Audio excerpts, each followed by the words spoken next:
Hello everyone, I am Sanjeev Gupta from civil department. तो आज का हमारा टॉपिक है फोटोग्राफिक सर्वेइंग। तो फोटोग्राफिक सर्वेइंग होता क्या है?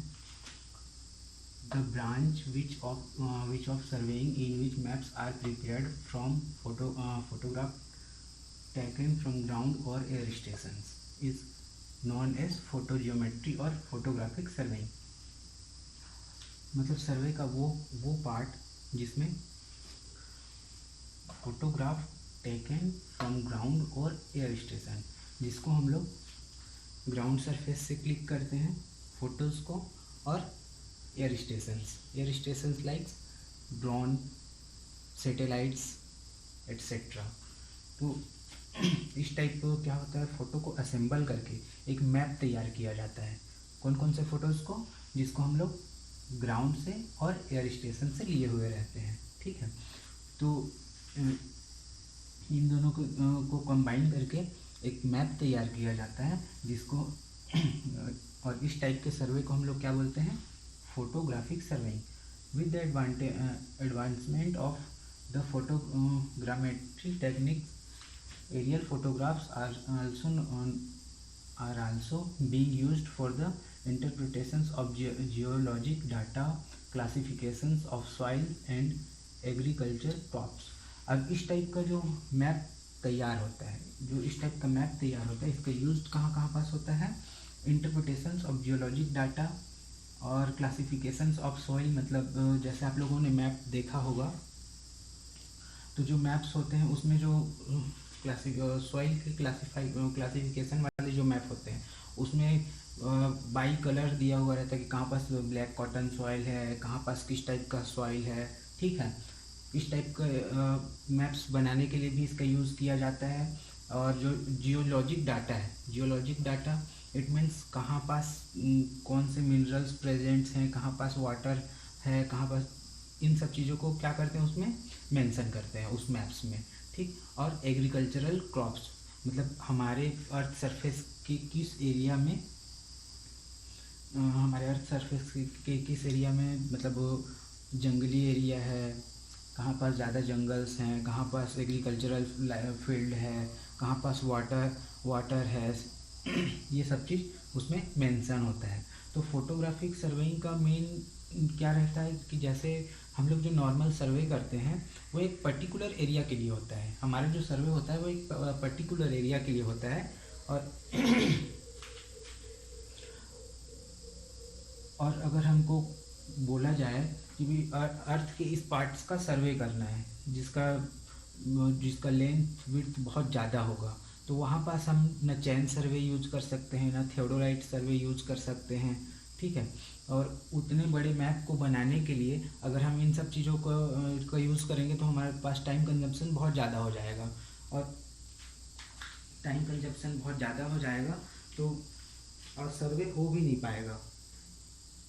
जो मैप्स जैसे गूगल मैप है, तो गूगल मैप जो तैयार हुआ है वो किसी ने थियोडोलाइट के थ्रू या चैन सर्वे के थ्रू उसको तैयार नहीं किया गया, उसको क्या किया गया, फोटोग्राफिक सर्वेइंग। उसमें आप लोग देखते होंगे सैटेलाइट व्यू जो रहता है वो भी एक पार्ट है किसका, फोटोग्राफिक सर्वेइंग का।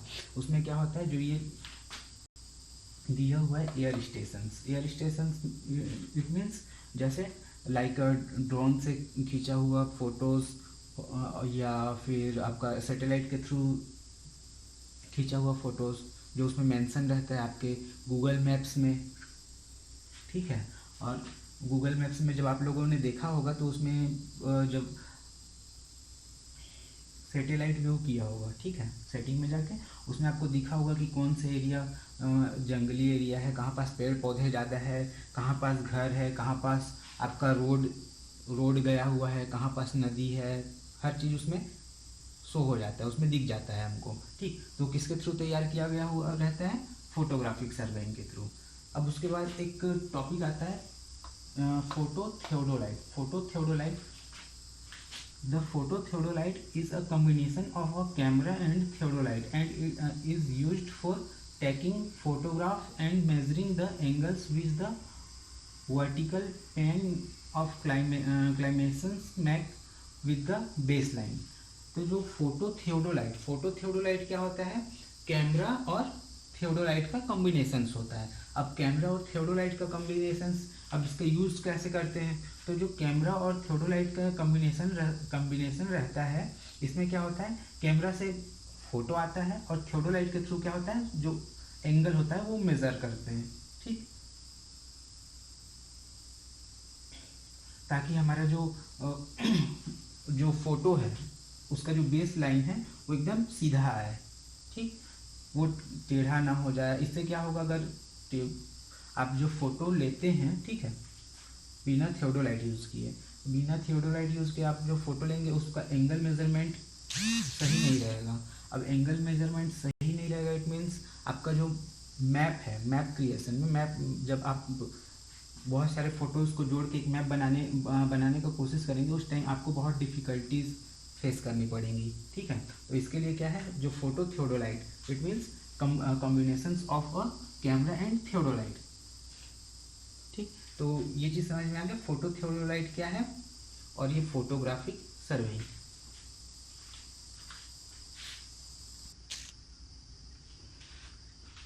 तो अभी हमने पढ़ा फोटोग्राफिक सर्वेइंग।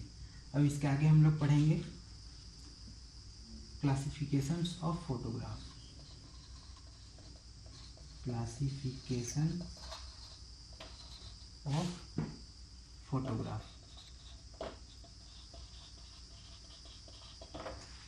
तो इसके जो मेन क्लासिफिकेशंस होते हैं वो 2 टाइप्स के होते हैं।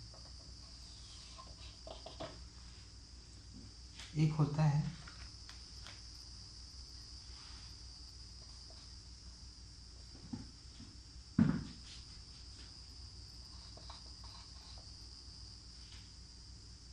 Terrestrial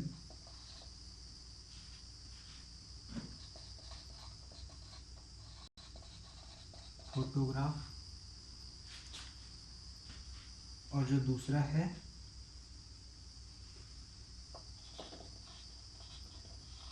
aerial photograph.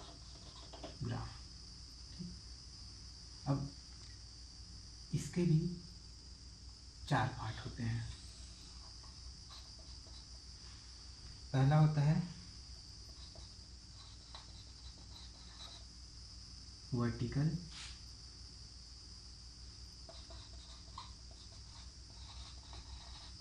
फोटोग्राफ्स, उसके बाद है ऑब्लिक फोटोग्राफ, उसके बाद आता है आपका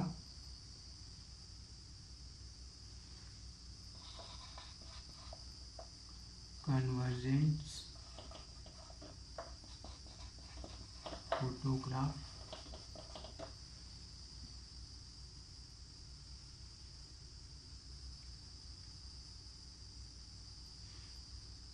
और उसके बाद आता है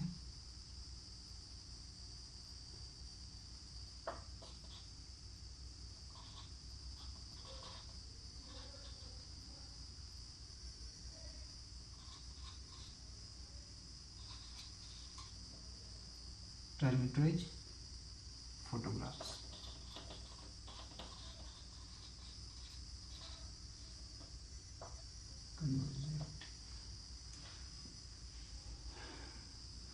अब ऑब्लिक फोटोग्राफ में आता है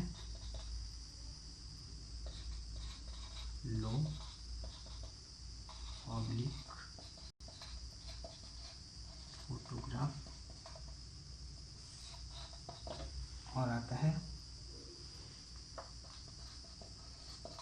हाई ऑब्लिक फोटोग्राफ, ठीक। तो ये क्या है, ये हमारा क्लासिफिकेशंस ऑफ फोटोग्राफ्स हैं, ठीक। इसमें क्या है, पहला टेरेस्ट्रियल फोटोग्राफ। अब ये टेरेस्ट्रियल फोटोग्राफ क्या है, तो the photograph which are taken with photo theodolite from camera stations on the ground and keeping the axis of the camera horizontal or nearly horizontals are called terrestrial photographs। तो इसमें क्या होता है कि हमारा जो कैमरा रहता है वो ग्राउंड सरफेस में ही रहता है। ठीक, अब लाइक जैसे यहाँ पास आप खड़े हैं, ठीक, अब यहाँ से क्या कर रहे हैं, आप इस अर्थ सरफेस का फोटो ले रहे हैं। ठीक, तो यहाँ पास का जो भी व्यू है, जो भी है, ये आपके इसमें जो कैमरा है वो कहाँ पास है, ग्राउंड सरफेस में है। इसको क्या बोलेंगे, टेरेस्ट्रियल फोटोग्राफ। ठीक, अब एरियल फोटोग्राफ क्या है, जो एरियल फोटोग्राफ्स है, the photographs which are taken from camera stations in the air with the axis of the camera vertical or nearly vertical are called aerial photographs। अब जैसे same यही वाला प्लेस यहाँ पास है, लेकिन आपका कैमरा कहाँ है, एयर स्टेशंस में है। या तो ये ड्रोन भी हो सकता है या तो सैटेलाइट भी हो सकता है। अब इसके थ्रू जो इसका एक्सिस होना चाहिए, क्या होना चाहिए, वर्टिकल होना चाहिए। इसमें क्या था, एक्सिस जो था ये